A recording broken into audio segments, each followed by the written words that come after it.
শেষ পর্যন্ত পাথর প্রতিমার বাঘকে ধরা অধরাই রয়ে গেল।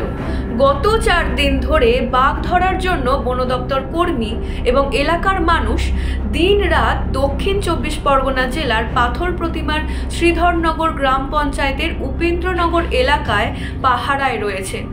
বাঘের গর্জন শুনে জাল দিয়ে ঘিরে ফেলা হয় ঠাকুরান নদীর চর। এবার বন দপ্তর কর্মীদের মনে হয়েছিল বাঘকে ধরা সহজ হবে, তবে না, আবারও বন দপ্তর কর্মীদের চোখে ফাঁকি দিয়ে আজ সকালে জাল টপকে অন্য জঙ্গলে পালিয়ে গেল দক্ষিণ রায়। বর্তমানে সেই জঙ্গল ঘিরে ফেলার চেষ্টা চলছে বন দপ্তরের। উল্লেখ্য, দীর্ঘ 2 মাস ধরে বাঘ এবং বন দপ্তর কর্মীদের লুকোচুরি খেলা চলছে। কখনো শ্রীধরনগর, কখনো জি প্লট ঘুরে বেড়াচ্ছে বাঘ মামা।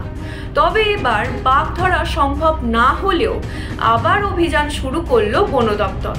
আতঙ্কে দিন কাটাচ্ছে শ্রীধরনগর গ্রামবাসীরা। মনে হয় এখানে 2টো বাঘই রয়েছে, কারণ ছোট একটা যে থাবা পাওয়া গেছে এটা হয়তো দেখা যাবে ছোট বাঘ হতে পারে, আর দেখা যাবে মা আর ছেলে এমন হয়তো আছে এখানে হতে পারে, বা হয়তো বাচ্চা হবে, সেই হয়তো এই জায়গাতে বেছে নিয়েছে থাকার জন্য আর কি।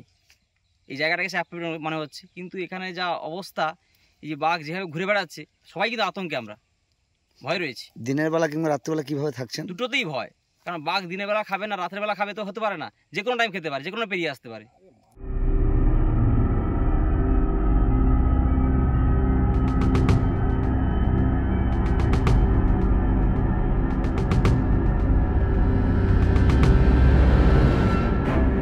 Bureau report, U Bangla TV. U Bangla TV, হৃদয় ছুঁয়ে যায়।